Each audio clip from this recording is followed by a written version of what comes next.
దేవునికి స్తోత్రాలు చెల్లిస్తూ కూడి వచ్చిన మీ అందరికీ వందనాలు. అందరికీ వందనాలు. తమ్ముళ్ళకి కూడా నా హృదయపూర్వక వందనాలు. ఆమె ఒక కుమారుణ్ణి కనును, ఆయన తన ప్రజల పాపముల నుండి ఆయనే రక్షించును, ఆయనకి యేసు అని పేరు పెట్టెను. అర్థమవుతుందండి? 3 పాయింట్లు ఉన్నాయి. మరియా ఎవరిని కంటుందండి? ఒక కుమారుణ్ణి. 2, మన పాపాలన్నింటి నుండి ఆయనే రక్షించిన. అవును, ఇక్కడ ఉన్న వారు అందరి పాపాల నుంచి రక్షించింది ఆయనే. ఆయన ఎవరండి తమ్ముడు? యేసు. ఆయన ఎవరండి? కుమారుణ్ణి కంటది. 2, మన పాపాల నుంచి రక్షించాడు ఆయనే యేసు. ఆ యేసుని మనము ఆరాధిస్తున్నామంట. ఆ యేసుని ఆరాధించేవాళ్ళు, ఆశ్రయించిన వాళ్ళు ఎవరు కూడా అన్యాయస్తులు కానేరరు. తలగా ఉంచుతాను కానీ తోకగా ఉంచను, పైవానిగా ఉంచుతాను కానీ కిందవానిగా ఉంచను. యేసుక్రీస్తు ఎక్కడి నుంచి వచ్చారు? మీరు మధ్యలో కొంతమంది ప్రశ్నిస్తారు. ఏమని ప్రశ్నిస్తారు? యేసయ్య ఈ మధ్యకాలంలోనే వచ్చారు కదా, 33.5 సంవత్సరాలు జీవించారు కదా, ఆమె మరియా గర్భం నుంచి వచ్చాడు కదా, ఈ మధ్యకాలం నుంచి వచ్చారు, దేవుడు అనేవాడు చాలా కాలం నుంచి ఉన్నారు అని చాలామంది సంబోధిస్తూ ఉంటారనమాట. కాదండి, ఫస్ట్ దేవుడు యెహోవా తండ్రి. ఎవరండి? యెహోవా. తర్వాత యేసయ్య. తర్వాత తండ్రిని చెప్పాము, కుమారుని చెప్పాము, తర్వాత పరిశుద్ధాత్మ దేవుడు. ఈ 3 కలిపి ఒకటే. తండ్రి అన్న ఒకటే, కుమారుడు అన్న ఒకటే, పరిశుద్ధాత్మ దేవుడు అన్న ఒకటేనండి. తండ్రిని ఆరాధించిన ఒకటే, కుమారుని ఆరాధించిన ఒకటే, పరిశుద్ధాత్మ దేవుడిని ఆరాధించిన ఒకటే. సత్యాలు తెలుసుకుందాం ఈ రోజున, వాస్తవాలు తెలుసుకుందాం ఈ రోజున. దేవుని మహిమను మనలోకి తీసుకొద్దాం, దేవుని ఆత్మను మనలోకి తీసుకొద్దాం. యేసుని ఆశ్రయిస్తే ఏం జరుగుతుంది? యేసుని వెంబడిస్తే ఏం జరుగుతుంది? యేసుని కొలిస్తే ఏం జరుగుతుంది? యేసుని పూజిస్తే ఏం జరుగుతుంది? మన పాపాలని రక్షించడానికి వచ్చాడంట ఆయన. మన పాపాలని రక్షించడానికి వచ్చాడనమాట. ఆయన పేరు, మన పాపాలని రక్షించడానికి వచ్చిన ఆయన పేరు యేసుని. గట్టిగానండి. మన పాపాలను రక్షించడానికి వచ్చిన ఆయన పేరు, మన పాపాలను రక్షించడానికి వచ్చిన ఆయన పేరు. తమ్ముళ్ళు, మన పాపాలను రక్షించడానికి వచ్చిన ఆయన పేరు యేసు అనండి అమ్మా. ఈయన కొద్దిగా పక్కన టెస్ట్ చేసి కూర్చున్నది దెబ్బతో పారిపోవాలి. ఏదది? కొంచెం కూర్చుని ఏం చేస్తుంది? లాలి లాలమ్మ పాడదానన్నా. ఎందుకంటే మనం అలసిపోయాం చెప్పుద్ది. ఏం చెప్పుద్దండి? ఎందుకు వచ్చాము? అలసిపోయి వచ్చాము. ఏం చేస్తే చక్కగా జోలపడుద్ది. అద్భుతమైన రోషం గల వాక్యం వెళ్తుంటే అదేం చేస్తుంది? పక్కన ఉండి జో కొడుతూ ఉంటుంది అనమాట. చూడండి, గమనించండి. యేసు రక్షకుడు. యేసు నీ పాపాలను రక్షించడానికి ఈ భూలోకానికి వచ్చాడు. ఎలాంటి వ్యాధి గల దానివైనా సరే, ఎలాంటి రోగిష్టి వాళ్ళైనా సరే, ఎలాంటి పాపంతో జీవించినప్పటికైనా సరే దేవుడు రక్షించడానికి ఈ లోకానికి వచ్చాడు. అద్భుతమైన వాళ్ళకి వెళ్ళిపోదామండి. నేను చాలా వాక్యాలు చదివించాను, చాలామంది చెప్పారు, కొంతమంది చెప్పలేదు. కొంతమంది నోరు తిరిగింది, కొంతమంది నోరు తిరక్క సైలెంట్గా కూర్చున్నారు. ఏముంది? అబ్రహాము ఇసాకుని కనెను, ఇసాకు యాకోబుని కనెను, యాకోబు యోధ తన అన్నదమ్ములు కనెను. ఏముంది నాన్న? అన్నా, యేసు పుట్టాడని, రక్షకుడు అని చెప్తే 2 మాటలు విని పోదామని వచ్చాం, అలసిపోయి పనిచేసి వచ్చాం. ఈ కనెను అని మాకెందుకు అంటారు. అవును కదా? ఈ షల్మాన్ అంట, ఎవరి పేరు, ఆశా అంట, ఎలియాసర్ అంట, చాలా నోరుకి తిరగని పేర్లు కూడా ఉన్నాయి. అయితే ఒక వ్యక్తిని మీకు పరిచయం చేస్తాను, జాగ్రత్తగా వినండి. బౌద్ధ మతానికి చెందిన వ్యక్తి అండి. నిజంగా జరిగిన సంఘటన. వాళ్ళ దేవీ దేవతను ఆరాధించుకుంటూ జీవిస్తున్నాడు. ఎవరిష్టం వాళ్ళది, ఎవరు మతాన్ని వాళ్ళు పూజించుకునే హక్కు మన దేశంలో, మన సాంప్రదాయంలో ఉందన్నమాట. చక్కగా మరి జీవిస్తుండగా ఆ వ్యక్తికి క్యాన్సర్ రోగం వచ్చిందండి. అనేకమైన హాస్పిటల్కి వెళ్ళినప్పుడు వైద్యులు రిపోర్ట్ ఇచ్చింది ఏంటంటే, కార్పొరేట్ హాస్పిటల్లో కూడా, పెద్ద పెద్ద హాస్పిటల్లో కూడా ఏమన్నారంటే, నువ్వు ఇంకా వారం కన్నా బ్రతకవు, వారం రోజుల్లో చనిపోతావు. ఏం జరుగుతుంది? వారం రోజుల్లో నీ క్యాన్సర్ గడ్డలు చితికిపోయి రసిగారిపోయి లోపల నువ్వు మరణిస్తావు అని చెప్పారండి. ఎవరికైనా మరణిస్తావు అంటే ఎంత భయం వేస్తుంది? ఇట్చోండి తమ్ముడు, అంటే ఎవరైనా పేరు పెట్టి పిలిచి మరణిస్తావంటే ఇప్పుడే భయం వేస్తుంది. భయం వేస్తుంది లేదా? కొండలు అని యేసు అని పిలిచాను, అన్న ఏంటి నేనే దొరికానా అంటారు వాళ్ళు. ఏదన్నా హఠాత్తుగా గ్యాస్ తన్నేసింది అనుకో, ఏమనిపిస్తుంది? ప్రాణాపాయం వచ్చినట్టు అనిపిస్తుంది అనమాట. అంటే ఇంకా నేను చచ్చిపోతున్నాను అనిపిస్తుంది అనమాట. ఏదో ప్రార్థన చేసుకోగానే గ్యాస్ పక్కకి వెళ్ళిపోద్ది, ఫ్రీ అయిపోద్ది అనమాట. చూడండి, గమనించండి, ఏమనిపిస్తుంది? హార్ట్ కొట్టుకోవాల్సిన బీట్ కన్నా ఎక్కువ కొట్టుకుందనుకో, ఏమనిపిస్తుంది? నేను కొంత సమయంలో చనిపోబోతున్నాను. మీ అమ్మకి, మీ నాన్నకి, మీ అవ్వ ఉంటే అవ్వకి, అలాగే అన్నదమ్ములు ఉంటే అన్నదమ్ములు చెప్తాం, అయ్యా నా పరిస్థితి ఏమీ బాగోలేదు, నేను ఇంకా ఎంతోసేపు బతికేటట్టు లేను, అయ్యేం మాటలే అని ప్రార్థన చేద్దామని ప్రార్థన చేసుకునేవాళ్ళు కూడా చాలామంది ఉన్నారు. అలా హఠాత్తుగా పోయిన వాళ్ళు కూడా లేకపోలేరు, అలా కూడా ఉన్నారన్నమాట. ప్రాణభయం అంటే గమనించండి, డాక్టర్లు చనిపోతావు అంటే ఒక వారం రోజులు గడువు ఇచ్చాడు డాక్టరు, కానీ ఆ మాట వినగానే వారం రోజులన్నా బ్రతుకుతాడండి? కష్టం అన్నమాట. అలాగే క్యాన్సర్ గడ్డలు వారం రోజుల్లో చితకబోతున్నాయి అనమాట. ఒక చిన్న పాప అక్కడ ఉన్నాడు చూడండి, ఆ బాబు లాంటి బాబు, చిన్న పాప, ఆ వ్యక్తికి హాస్పిటల్లో ఉండగానే ఒక న్యూ టెస్టిమెంట్ ఎవరి దగ్గర ఉందరా? చిన్న బైబిల్ ఉందా ఎవరి దగ్గరన్నా? చిన్న బైబిల్ ఎవరి దగ్గర లేదా? Okay, right. ఈ బైబిల్ ఇచ్చిందండి చిన్న పాప, ఈ బైబిల్ ఇచ్చింది. ఈ బైబిల్ ఇచ్చి ఏమందంటే, అంకుల్ ఈ బైబిల్ చదవండి, ఈ బైబిల్ చదివితే దేవుడు మీ రోగాన్ని స్వస్థపరుస్తాడు. ఆ పాపకి ఏం తెలుసండి? ఏమందండి, అంకుల్ ఈ బైబిల్ చదివితే నీ రోగాన్ని స్వస్థపరుస్తారు. డాక్టర్లు ఏం చెప్పారు? వైద్యులు ఏం చెప్పారు? క్యాన్సర్ గడ్డలు ముదిరిపోయినాయి, చచ్చిపోతావు నువ్వు, ఇంకా బ్రతకవు అని చెప్పారండి. ఎవరన్నా చూడాల్సిన వాళ్ళు ఎవరన్నా బంధువులు ఉంటే పిలిపించుకోండి, చూసుకోండి అని చెప్పేసి అన్నీ చెప్పేస్తారండి. గమనించండి, ఈ బైబిల్ తీసి మొదటి పేజీ తీసి చదవటం ప్రారంభించాడండి. ఏమని ఉందండి మొదటి పేజీలో? అబ్రహాము ఇస్సాకును కనెను, ఇస్సాకు యాకోబు కనెను, యాకోబు యోదా తన అన్నదమ్ములు కనెను కనెను కనెను. ఏముంది నాన్న? కనెను అన్న. మీలాగానే ఆయన కూడా, మనలాగానే ఆయన కూడా ఏదన్నా రక్తస్రావ రోగి గురించి చెప్తే ఆమె వస్త్రపు చెంగు ముట్టగానే బాగుపడిందని చెప్పన్నా మాటలు వింటాను, సంతోషపడి వెళ్తాను. దేవుడు ఆ రక్తస్రావ రోగిని బాగుపరిచాడుగా, నన్ను కూడా బాగుపరుస్తాడని సంతోషపడి వెళ్తాను. ఈ కనెనో అంటే నేనేం చేయనని చెప్పేసి ఈ బైబిలు ఈ అధ్యాయం అంతా చదివాడండి. చదివి కిందకు వచ్చిన తర్వాత అన్ని వచనాలు చదువుకుంటూ వచ్చాడు. మత్తయి సువార్త 1వ అధ్యాయం అంతా చదువుకుంటూ వచ్చాడండి. ఇది ఏమీ కనెనో అని ఉంది, నాకు అర్థం కావట్లేదని బైబిల్ మూసేసి పక్కన పడేస్తాడనమాట. ఇంకా నాకేం అర్థం కావట్లేదు, అది నాకేమీ తెలియట్లేదు అని పక్కన పడేస్తాడండి. పక్కన పడేసి అలాగే హాస్పిటల్లోనే బెడ్ మీదే జీవిస్తున్నాడు, బెడ్ మీదే ఉన్నాడండి. ఆయన ఎవరండి? యేసుక్రీస్తు జనన విధి ఎట్లనగా, యేసుక్రీస్తు జనన విధి ఎట్లనగా మరియాకి యేసేబుకి ప్రదానం చేయబడింది. ఏం చేయబడింది నాన్న? ప్రధానం అంటే ఏంటి? పెళ్ళా నిశ్చితార్థమా? చెప్పాలి అన్నమాళ్ళు కూడా. పెళ్ళా నిశ్చితార్థమా? తమ్ముళ్ళు మీరు కూడా చెప్పాలి. పెళ్ళా నిశ్చితార్థమా? నిశ్చితార్థము చేయబడింది. ఒక అద్భుతమైన మాట ఉందండి, ఏంటంటే వారు ఏకము కాకమునిపే మరియా పరిశుద్ధాత్మ ద్వారా గర్భం ధరించిందంట. వారు కలవక ముందే పరిశుద్ధాత్మ ద్వారా గర్భము ధరించింది. భారతి, మీ నాన్న పేరు ఏంటరా? మీ అమ్మ పేరు? వాళ్ళిద్దరికి ఎవరు పుట్టారు? భారతి పుట్టింది.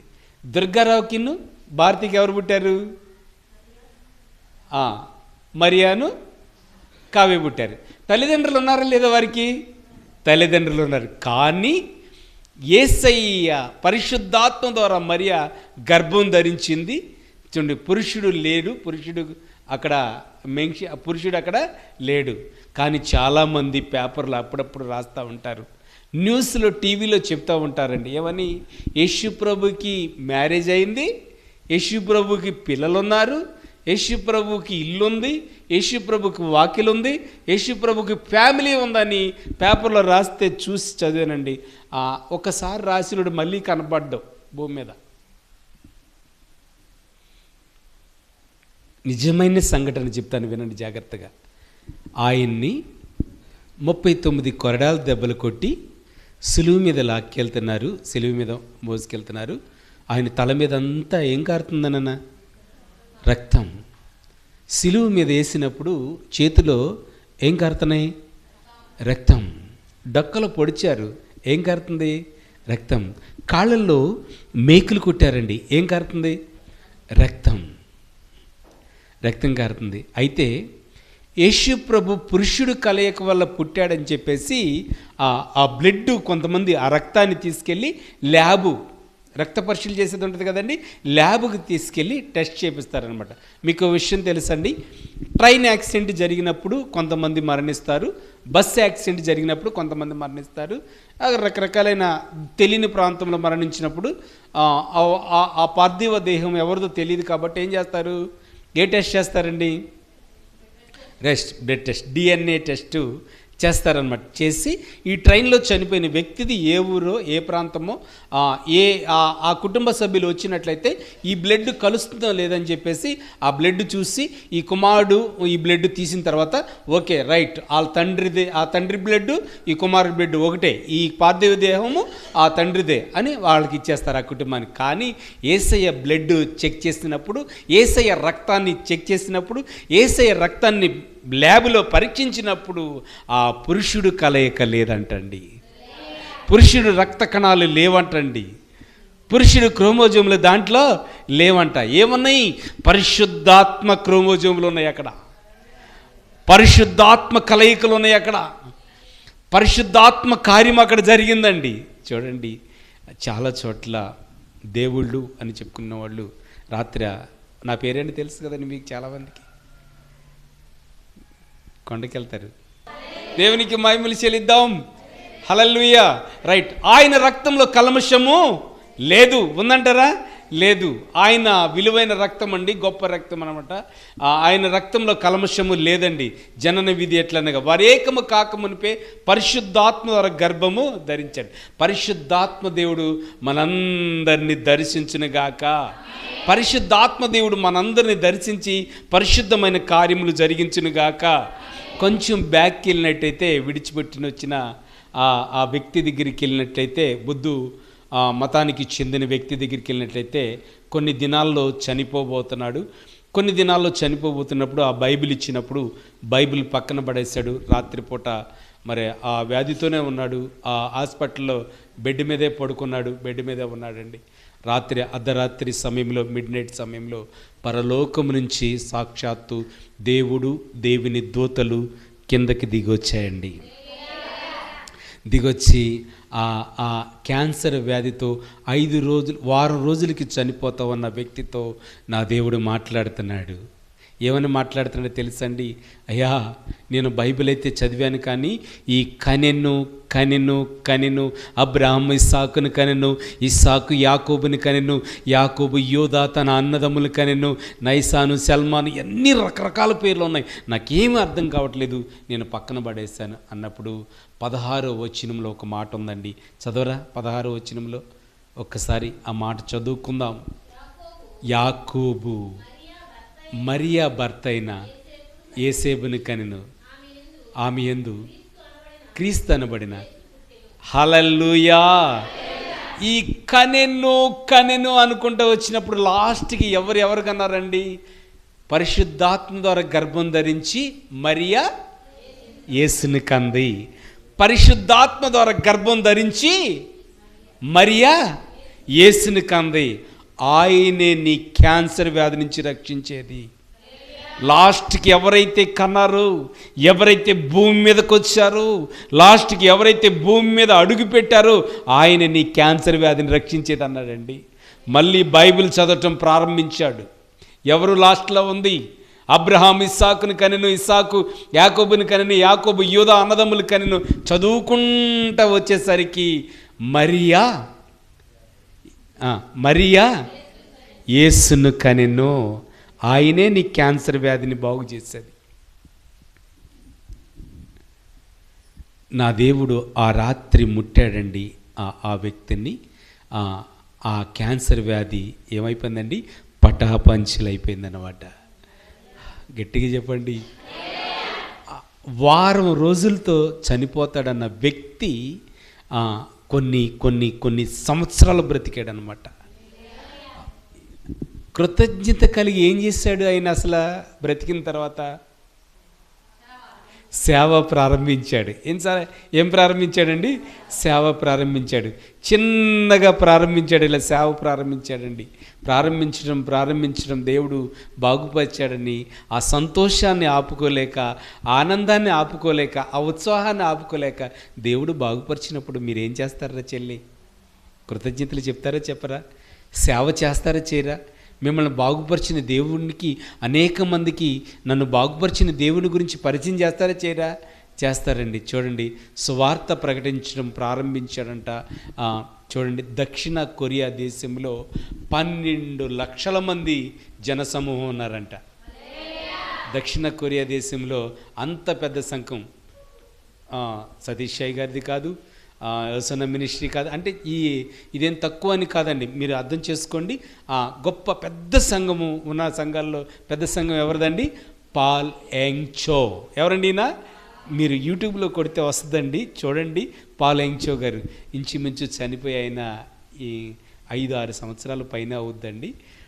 గొప్ప అదృష్టము నేను పొందుకున్నాను ఆయన దగ్గర నుంచి. ఎలాగంటే ఆయన బ్రతికుండగా హైదరాబాదు ప్రాంతం వచ్చారు. హైదరాబాద్ ప్రాంతం వచ్చినప్పుడు నేను ఆల్రెడీ సేవలోకి రాలేదు. ఫిలదెల్ఫియా జాకబ్ గారి దగ్గర నేను పరిచర్య చేస్తానని అక్కడ ఉంటూ వాళ్ళతో కలిసి నేను హైదరాబాదు ప్రాంతం వెళ్ళాను. అక్కడ కూడా లక్షల మంది సమూహం వచ్చారు. మెసేజ్ అయిన తర్వాత ఒక సేవకులు కానీ ఒక హాల్లో మీటింగ్ పెట్టారు. చాలా అదృష్టం ఏంటంటే ఆయన పాల్ యాంగ్ చో గారు ఇక్కడ ప్రసంగం చేస్తున్నారు. ఇంచుమించు బల్ల దగ్గర కూర్చున్న దగ్గర వెంకటేశ్వర మాళ్ళు కూర్చున్న దగ్గర నేను కూర్చున్నాను అనమాట. రియల్గా నా కళ్ళతో చూసింది, నేను అనుభవించింది నేను చెప్తున్నానండి. పాల్ యాంగ్ చో గారిలో ఉన్న పరిశుద్ధాత్మ నా మీదకి వచ్చిందండి. అప్పుడే నేను సేవ ప్రారంభించాను అనమాట. సేవ అనుభవాలు వచ్చింది పరలోకం నుంచి, ఆయన ద్వారా నాకు వచ్చినాయి అనమాట. సతీష్ షాయి గారి దగ్గర ప్రార్థన చేశాను, ఆయన దగ్గర నేను ట్రైనింగ్ తీసుకున్నాను. యోసన మినిస్ట్రీలో ఏసన్న గారి దగ్గర ప్రార్థన చేయించుకున్నాను. జాకబ్ గారి దగ్గర చాలామంది దగ్గర నేను ప్రార్థన చేస్తాను. కానీ అందరి దగ్గర నుంచి నా దేవుని యొక్క పరిశుద్ధాత్మనిచ్చి సేవలో నడిపించడానికి గొప్ప గొప్ప సేవకులు నా పక్షం నుండి ప్రార్థన చేస్తారు. కాబట్టి నేను మీకు మంచి వర్తమానంను అందించగలుగుతున్నాను, దేవుని సన్నిధిలో నిలబడగలిగాను. కాబట్టి నాకున్న రోగాన్ని, నాకున్న సమస్యల్ని, నాకున్న బాధలను కూడా పక్కన పెట్టేసి పాల్ యాంగ్ చో గారిని ఎలా క్యాన్సర్ వ్యాధితో ఉన్నారు, నేను లోకంలో ఉన్న వాటిని ఆరాధిస్తున్నాను, లోకంలో ఉన్న వాటిని పూజిస్తున్నాను, లోకంలో ఉన్న వాటిని కొలుస్తున్నాను, వాటి వల్ల నాకు ఉపయోగం లేదు, వాటిని విడిచిపెట్టి నేను నిజమైన దేవుణ్ణి ఆరాధించడం ప్రారంభించాను. దేవుడు అంచెలంచెలుగా దీవించాడు అనమాట. గొప్ప దేవుడు. ఒక్క చిన్న మాట మనిషిని కదిలేసింది. ఎవరు? పాల్ యాంగ్ చో గారు అంట 6 రోజులు చనిపోతాడంట అన్న చెప్తున్నాడంట. అదేదో జరిగింది కాదండి, నీ జీవితంలో కూడా జరగాలి. రోగిష్ఠురాలుగా ఉన్నావా, అప్పుల్లో ఉన్నావా, సమస్యల్లో ఉన్నావా, ఇబ్బందుల గుండా వెళుతున్నావా, ఐక్యత లేదా, నెమ్మది లేదా, శాంతి లేదా, సమాధానం లేదా, ఇది చదవటం ప్రారంభించండి. చదువు రాకపోతే ప్రార్థించటం ప్రారంభించండి. ప్రభు సన్నిధి మనకి ఇక్కడ ఉంది. ప్రార్థించే కృప, ప్రార్థించే అవకాశాలు మనకు ఉన్నాయండి. గొప్ప దేవుడు. పాల్ యాంగ్ చో గారిని ఎన్ని వేల మంది ఎన్ని లక్షల మంది ఉన్నారా? ఇంచుమించు ఒక 40 మంది ఉన్నాం మనం. ఎంతమంది ఉన్నానన్నా లెక్కేస్తే 40 మంది పైగా ఉన్నాం అనమాట. చూడండి, 12 నేను 5-6 సంవత్సరాల క్రితమే 12 లక్షలు, ఇప్పుడు దాటిపోయే ఉంటుంది అనమాట. దేవుడు ఆ సంఘాన్ని, ఆ పరిచయాన్ని అంచెలంచెలు. కానీ గొప్పతనం ఏంటంటే 6 రోజుల్లో చనిపోతానన్న వ్యక్తిని కొన్ని సంవత్సరాలు బ్రతికించాడు నా దేవుడు. ఆయనకు అసాధ్యమైందంటే ఏమీ లేదు. ఆమె పరిశుద్ధాత్మ ద్వారా గర్భము ధరించింది. నీ పట్ల కార్యాలు చేయాలంటే ఆ పరిశుద్ధాత్మను కూడా మనం పొందుకోవాలి. పరిశుద్ధాత్మను పొందుకొని యేసుక్రీస్తు ఈ భూలోకానికి వచ్చాడండి. ఈ భూలోకానికి వచ్చి జీవించి భూలోకానికి పడిన తర్వాత ఆయన గర్భంలో నేను ఉండగానే ఎన్ని అనుమానాలు వచ్చినాయండి. యేసేపు ఏమంటున్నాడు? నేనేమి దగ్గర ఉండను. ఎందుకని? నేను పెళ్ళి చేసుకోను, నేనేమితో కాపురము చేయను. ఏమైంది? పెళ్ళి కాకుండానే ఎవరన్నా చేసుకుంటారా? ఒకసారి చేయి చూపించండి. ఆమె పర్లేదు, గర్భవతి అయినా పర్లేదు, నేను పెళ్లి చేసుకుంటా అన్నవాడు ఎవరు లేరు కదా. ఎవరు చేసుకుంటారు నాన్న? ఏం జరిగిందో చూడండి. రహస్యంగా భయపడ్డాడనమాట. ఈమెని అవమానపరచకూడదు అన్న మాట ఆలోచన చేస్తున్నాడంట. ఏమైనా ఆలోచన చేస్తున్నాడు? ఏం చేద్దాం అనుకున్నాడు? రహస్యంగా వెళ్ళిపోదాం. ఆలోచన ఏంటండి? ఆలోచన. ఈ ఆలోచన అన్నమాట చాలా అద్భుతమైన మాట అండి. కుటుంబాన్ని కదిలించాలన్నా అదే, కుటుంబాన్ని పతనం చేయాలన్నా అదే, కుటుంబాన్ని బాగు చేయాలన్నా అదే. ఏంటి ఆలోచన? ఒక సహోదరి ఉంది. భర్త బయటికి వస్తే ప్రశ్నించే ప్రశ్న ఏంటంటే, ఎక్కడ తిరిగి వచ్చావు అని అడుగుద్ది. ఏంటి ఆలోచన ఇది? ఏంటి ఏ ఆలోచన? అనుమానం. ఏంటండి? అనుమానం. చెల్లి మంచిదే, తమ్ముడు మంచోడే, మంచి పర్ఫెక్ట్. అన్నయ్య వందనాలు చెప్పే కాడ రాజీ లేదు, స్తోత్రాలు చెప్పే కాడ రాజీ లేదు, దేవుని మహింపరిచే కాడ రాజీ లేదు, గణపడతా. కానీ ఏంటి అక్కడ? భర్త అటు వెళ్ళొచ్చిన తర్వాత ఎక్కడ తిరిగి వచ్చావు అంటే మీకు చాలా క్లారిటీగా చెప్తున్నాను. ఏం చేస్తున్నాడు ఈయన? ఆలోచన. ఏం చేస్తున్నాడన్న? ఏమని ఆలోచన చేస్తున్నాడు? ఆమె గర్భము ఎలా ధరించింది, ఆమె నుంచి నేను ఎలా వదిలించుకోవాలి. వాస్తవం ఏంటి అక్కడ? చూడండి, భర్త తిరగపోయినా సరే ఎక్కడ తిరిగి వచ్చావు అంటే మనకి 2 మెదళ్ళు ఉంటాయి. చిన్న మెదడు ఉంటుంది, పెద్ద మెదడి ఒకటి ఉంటుంది. అంటే మీరు అబద్ధం చేసుకోవద్దు. ఒక మెదడు చితికినప్పుడు ఏమవుద్ది? చాలా మంచిదండి. చూడండి, ఆ చెల్లి ఎంత మంచిదంటే ఒక మాటలో చెప్తాను, కడుపులో అది కూడా తీసి పెట్టడానికి ఇష్టపడద్ది. కానీ ఇది చితికింది. ఆ కుటుంబం ఎలా ఉంటుందో తెలుసండి? అసలు ఎంత బాధ ఉంటుందో తెలుసండి? ఆ కుటుంబంలో చేయని నేరము ఆ మీద పడినప్పుడు, చేయని నేరము ఆయన మీద ఎక్కడ తిరిగి రాకుండా మంచి బుద్ధితో ఇంటికి తిరిగి వచ్చినప్పుడు ఆయన మీద నేరం వేస్తే ఎట్లండి?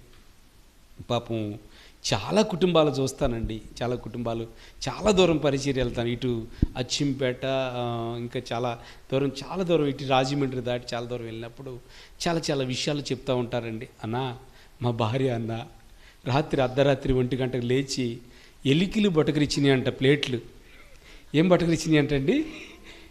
ఎలుకలు బొటకరిచ్చినాయి అంట. ఏమంటుంది? అదిగో వచ్చేసింది, అదిగో వచ్చేసింది. ఆలోచన. ఏం ఆలోచన ఉంది బ్రెయిన్లో అంటే కొంచెం వీకు. ప్రార్థనతో అది మాయమైపోద్దండి. ప్రార్థన చేస్తే చూడండి, గమనించండి, పరిశుద్ధ ఆత్మ దేవుని సన్నిధిలో ఈ యేసేపు ఏం చేస్తున్నాడు? ఆలోచనలో పడ్డాడు అనమాట. ఏ ఆలోచనలో పడ్డాడు?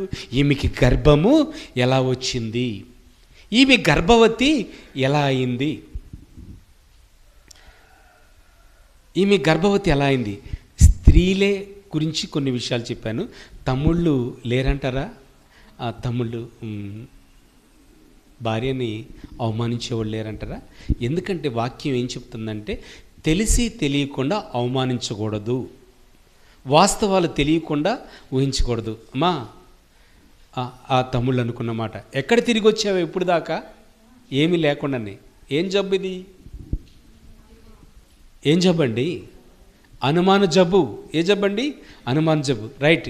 ఏదన్నా రోగం ఉంటే కాలు ఇరిగితే కట్టేస్తారు, చెయ్యి ఇరిగితే కట్టేస్తారు, నడుము విరిగితే కట్టేస్తారు, కళ్ళు కనపడిపోతే కంటి ఆపరేషన్ చేస్తారు. రకరకాలైన ఆపరేషన్లు, కానీ ఈ అనుమాన జబ్బుకి మందంటూ లేదు. ఒకే ఒక మెడిసిన్ ఉంది. ఏ మెడిసిన్ అది? యేసయ్య రక్తం. హల్లెలూయా. ఎన్నో కుటుంబాలు పతనం అవుతున్నాయండి. లేవంటారా? ఆలోచన చేస్తున్నాడంట, ఎలా సాధ్యము, ఎలా గర్భం ధరించింది, అది ఎలా సాధ్యమైంది, ఆలోచనలో పడ్డాడనమాట. చూడండి, పడుకునే ఉంటాడు ఇంటి దగ్గర. మన మిస్సెస్ ఎక్కడికో పనికో చేపలకో లేదా మా ఆవిడ జాగ్రత్తగానే ఉందంటావా? ఏం చేస్తున్నాడు? ఆలోచన, అనుమానం, ఆలోచన. చూడండి, భార్య భర్తని ఒకసారి అర్థం చేసుకున్న తర్వాత రకరకాలుగా తిరిగే వాళ్ళు ఉంటారు. వాళ్ళ గురించి నేను మాట్లాడుతానని. లోకానుసారంగా ఉండేవాళ్ళు కూడా ప్రభువుని ఎరిగిన తర్వాత, ప్రభుని స్తుతించిన తర్వాత, ప్రభుని గణపరిచిన తర్వాత వేరే ఆలోచనలో మనం ఉండకూడదండి. భర్తను ఒకసారి నమ్మితే చక్కగా మరి దేవుణ్ణి స్తుతిస్తూ గణపరుస్తూ ప్రభు మార్గంలో నడిపించుకుంటూ వెళ్తే తప్పు చేయడండి. ఎవరు తోడై ఉంటే? ప్రభు తోడై ఉంటే. భార్య అయినా సరే ఒకసారి భార్యాభర్తలు అర్థం చేసుకుని ప్రభు తోడై ఉంటే స్త్రీ అయినా సరే తప్పు చేయదన్నమాట. అంటే వాస్తవాలు గ్రహించమని దేవుని వాక్యం చెప్తుంది ఇక్కడ. అమ్మా చూడండి, నేను ఏం తప్పేం చేయలేదండి అని భర్తకి గట్టిగా నెమ్మదిగా చక్కగా వివరంగా చెప్పినప్పుడు, లేదండి సరే వాస్తవంగా ఆమెమీ తప్పు చేయలేదని రుజువైంది. ఏమంటాడు చివరికి? అలా జరిగిందని అనుకున్నాడంట. ఏమనుకున్నాడంట? తిరిగి వచ్చావని అనుకున్నాడంట. ఈ అనుకోవటం కూడా ఏంటి? జబ్బే ఇది కూడా కాదంటారా? చూడండి, గమనించండి. ఆమెలో కల్మషం లేదు.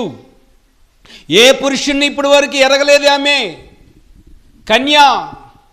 కన్యగానే జీవిస్తుంది. ఏ పురుషుడిని కూడలేదు. ఏ పురుషుడి దగ్గరికి ఆమె వెళ్ళలేదు. దేవుడు ఎన్నుకున్నాడు. అయితే ఈ విషయం తెలుసండి, కన్య మరియ గర్భాన పరిశుద్ధాత్మ దేవుడు లోపలికి వచ్చేసాడండి. కన్య మరియ గర్భం నుంచి ఎవరిని బయటకు వచ్చిన తర్వాత ఎవరిని ఆరాధించాలి? మరియమ్మని ఆరాధించాలా? యేసుని ఆరాధించాలా? ఎందుకు మరియమ్మని ఆరాధించకూడదు? మరియమ్మని గౌరవించాలి మనము. మరియమ్మ గారిని ప్రేమతో ఆహ్వానించాలి. ఆమె పరిశుద్ధాత్మరాలు, ఆమె ధన్యురాలు. ఏముందండి బైబిల్లో? ధన్యురాలు అని ఉందండి. గొప్పగా ఆహ్వానించి చక్కగా ఆమెని గణపరచాలి. అయితే గమనించండి, లోకరక్షకుడు ఎవరు అక్కడ? లోక పాపాన్ని, ఒక మాట లాస్ట్లో విన్నారు, మనుషుల పాపాలని రక్షించేది ఎవరు? ఎవరైనా యేసుక్రీస్తు. మరియ గర్భంలోంచి జన్మించాడు. లోక పాపాన్ని, లోక శాపాన్ని, మన మీద ఉన్న చీకటిని మోయటానికి యేసుక్రీస్తు ఈ లోకానికి వచ్చాడు. యేసుక్రీస్తు ఈ లోకానికి వచ్చి మనందరినీ రక్షించడానికి, కాపాడటానికి యేసయ్య ఈ లోకానికి వచ్చాడు. ఎటువంటి రోగివైనా సరే, ఎటువంటి పాపమైనా సరే. అయితే ఈ ఆలోచనలు పెట్టుకుంటే రకరకాలైన ఆలోచనలు ఉంటాయి. చెల్లెళ్ళు, మీరు ఎప్పుడైనా ఆలోచన చేస్తున్నారు నాన్న? ఉందా? మీ భర్త మీద మీకు గ్యారంటీ ఉందా? రైట్, నా భర్త మీద నాకు గ్యారంటీ. తమ్ముళ్ళు, మీరేమైనా ఆలోచన చేస్తున్నారా? చూడండి, నా భర్త మీద ఉంది, నా భార్య మీద ఉంది. ఈ పవిత్రమైన గ్రంథం పట్టిన వారు ఎవరు కూడా తప్పు చేయడానికి ఇష్టపడరండి. పాపం చేస్తుంది ఆల్రెడీ. యేసుక్రీస్తు దగ్గరికి వచ్చేసింది. రాళ్లతో కొడుతున్నారు, రాళ్లతో కొట్టి చంపాలని చూస్తున్నారండి. కానీ ఒక్కసారి కూడా ఏవో రాస్తుంటే చూసి పారిపోయారు. అమ్మా, వాళ్ళేం చేయలేదు కదా, నేను కూడా నిన్నేమీ చేయను. యేసుక్రీస్తు ఆమెను రక్షించాడు, ఆమెను కాపాడాడు. ఒకప్పుడు పాపాలు గుర్తు చేసుకోవాల్సిన అవసరం లేదండి. నూతనంగా జీవించాలి, నూతనంగా జన్మించాలి, నూతనంగా బ్రతకాలి. కక్కేసిన దానికోసం మనం వెతకాల్సిన అవసరము లేదండి. బురదలో పడ్డాము, ఆ బురదను విడిచిపెట్టేయాలి, కానీ మళ్ళీ ఆ బురద జోలికి మనము వెళ్ళకూడదండి. కృపగల దేవుడు అంత భయంకరమైన క్యాన్సర్తో ఉన్న వ్యక్తిని ఎంత ప్రపంచమంతటిని వాడుకున్నాడండి. ఒక్క వ్యక్తి బతికి ఎంతమందిని బ్రతికించాడు? 12 లక్షలు దాటిపోయేటట్టు బ్రతికించాడు. హల్లెలూయా. ఒక వ్యక్తి బ్రతికి ఎన్ని లక్షల మందిని బ్రతికించాడండి? రైట్, ఎన్నోసార్లు ప్రమాదంలో మీ అందరినీ బ్రతికించాడు, నాతో కూడా సహా బ్రతికించాడు. ఎంతమందిని బ్రతికిద్దాం? కనీసం మన కాలనీనన్న బ్రతికిద్దామా?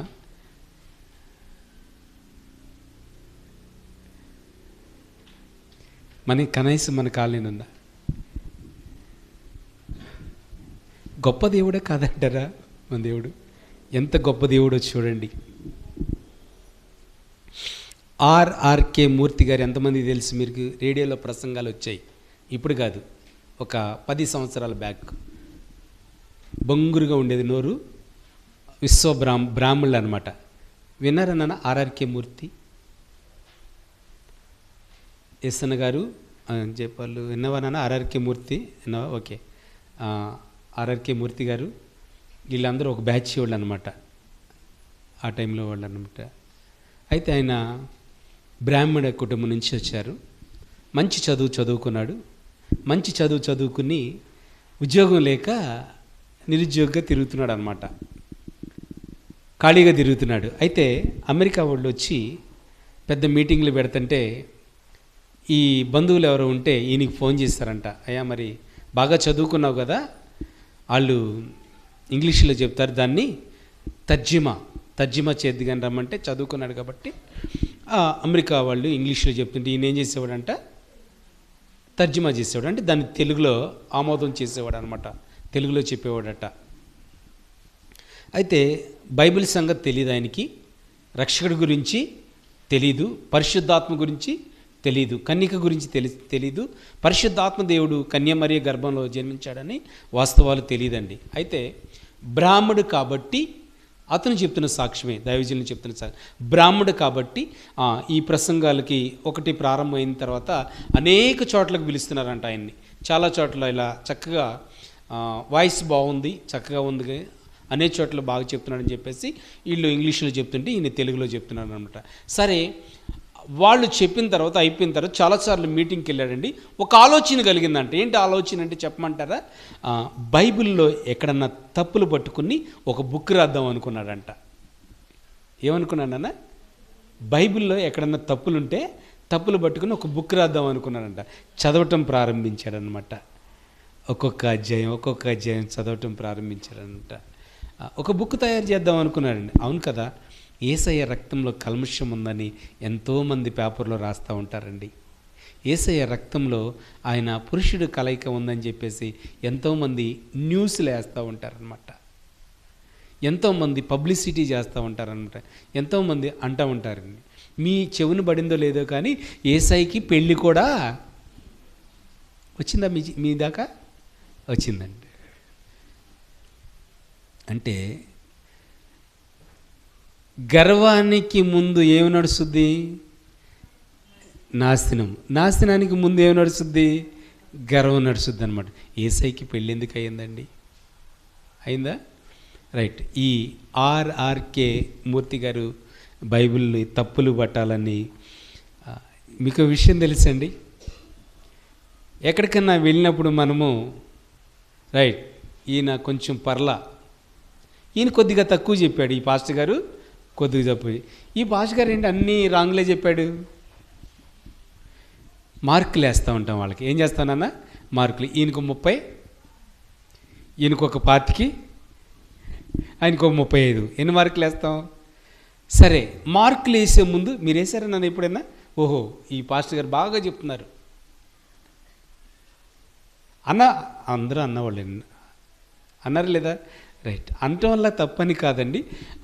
ఈ పాస్టర్ గారు బాగా చెప్తున్నారు, ఈ పాస్టర్ గారు బాగా చెప్తున్నారు, బాగుంది. మిమ్మల్ని నిలబడితే మీరు ఎలా చెప్తారు?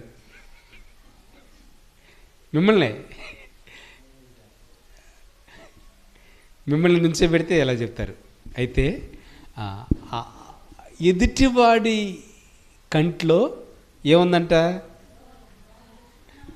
నలుసు, దూలం కాదు, నలుసు. వాడి కంట్లో దూలం. దూలం ఎలా పట్టిద్ది కంట్లో? సామెత. అది ఏంటండి? సామెత. అంటే మనల్ని మనము బాగు చేసుకోకుండా, మనల్ని మనం రక్షించుకోకుండా ఆయన బాగా చెప్పాడని బీడీ టపటప కొడుతున్నాడు. నాకు ఆశ్చర్యం వేసింది. కొనంగుంట్లో పాస్టర్ గారిని తీసుకొచ్చా, ఇక్కడ ఆయన్నే ప్రవీణ్ గారిని తీసుకొచ్చా. అబ్బా అన్నాడండి. చూస్తే 2 గంటల తర్వాత చూస్తే పొగ వెళ్తుంది బయటికి. రైట్, సంతోషించాను. బాగా చెప్పాడు, సంతోషించాను. ఏం మారాలి? యేసయ్య ఏం కోరుకుంటాడు? బాగా చెప్పాడు కావాలా? రైట్, బాగా చెప్పాడంటే మంచిదేనండి, తప్పేం లేదు. కానీ ఏం కోరుకుంటాడు? ఎవరు? బ్రతుకు మారాలండి, నడక మారాలండి. చూడండి, ఇంకా మార్కులు వేసేవాళ్ళగా ఉండామే. చూడండి, తప్పులు ఎదుగుతూ ఉంటాం ఏంటండి. ఏ మీటింగ్కి వెళ్ళినా సరే ఏంటనేది, ఒక్క మీటింగ్కి వెళ్ళి స్టేజీ మీదకి నిన్ను పిలుస్తారు నాన్న, ఒక్క 10 నిమిషాలు మాట్లాడు, షేక్ వచ్చేస్తుంది ఒక్కొక్కరికి. సాక్ష్యం చెప్పమంటే గడగడలాడుకుంటూ వెళ్ళిపోతూ ఉంటారు. వచ్చేసి కూర్చుని హాయిగా వింటారు, ఎంత దర్జాగా వింటారు చూడండి. ఇక్కడ కూర్చుని గంట మాట్లాడాలంటే ఉంటుంది. పరిశుద్ధాత్మ దేవుడు నింపబడితే మాట్లాడగలుగుతాం, కానీ పరిశుద్ధాత్మ దేవుడు మనతో నింపబడితే మనము మాట్లాడలేమన్నమాట. అయితే మీరు ఏ మీటింగ్కి వెళ్ళినా, ఏ సువార్తకి వెళ్ళినా తగ్గించుకుని నీ స్థితి ఏంటో చూడాలండి, నీ పరిస్థితి ఏంటో చూడాలి. కానీ మనం మార్కులు వేసేవాళ్ళుగా ఉండకూడదు. వాక్యమేను మంచిదే, మంచి వాక్యమిని బలపడు మంచిదే, కానీ మన స్థితిగతులను మార్చబడాలి, మన ఆలోచనలు మార్చబడాలి. ఈయన ఆర్ఆర్కే మూర్తి గారు ఏం ఎదుగుతున్నాడు అన్న బైబిల్లో? తప్పులు, ఎక్కడ తప్పు ఉంది, ఎక్కడ ప్రాబ్లం ఉంది, మొత్తం ఆది కాండం నుంచి ప్రకటన గ్రంథం వరకు చదివేశాడంట. తప్పులు ఎదగటం అట్టుంచు, స్వార్థ ప్రకటించడం ప్రారంభించాడంట. గట్టిగా చెప్పండి. మన పాపాలను రక్షించడానికి ఈ భూలోకానికి వచ్చాడు. ఆయన పేరు గట్టిగా చెప్పండి. మన పాపాలను రక్షించడానికి ఆయన భూలోకానికి వచ్చాడు. ఆయన పేరు యేసు. నువ్వు ఎలాంటి దానివైనా సరే, ఎలాంటి రోగిష్టి వారినైనా సరే, ఎలాంటి సమస్యలు ఉన్నా సరే 2 చేతులు జోడించి అడుగుతున్నానన్న, ప్రభు కప్ చెప్తే, ప్రభు నా దేవుడు మీ పట్ల తప్పకుండా కార్యం చేస్తాడు. ఆమేన్. అట్టి కృప మీ అందరికీ దయచేయనుగాక. ప్రార్థించుకుందాం.